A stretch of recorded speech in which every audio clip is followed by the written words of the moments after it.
আসসালামু আলাইকুম। আজ নিউজ থাকছে সারিয়া নাজিম জয়ের উপর।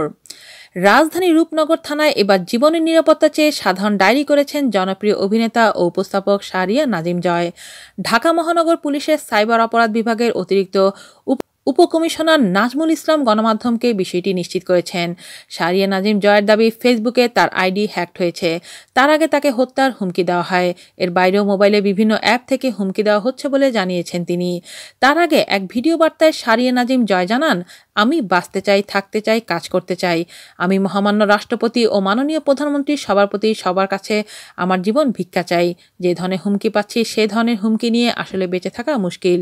আপনারা সবাই ভালো থাকবেন ও আমাকে ক্ষমা করবেন।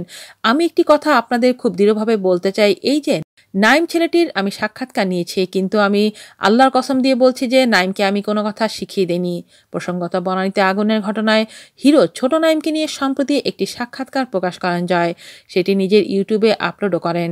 সেখানে নাইম একজন রাজনৈতিক ব্যক্তিকে নিয়ে বিতর্কিত কথা বলে। আর এটি প্রকাশের পরপরই আলোচনা সমালোচনা শুরু হয় জয়কে নিয়ে। অনেকেই বলছেন জয় নাইমকে শিখিয়ে দিয়েছে এসব বলার জন্য, কিন্তু জয় তা অস্বীকার করেন। আজ এ পর্যন্তই। আল্লাহ হাফেজ।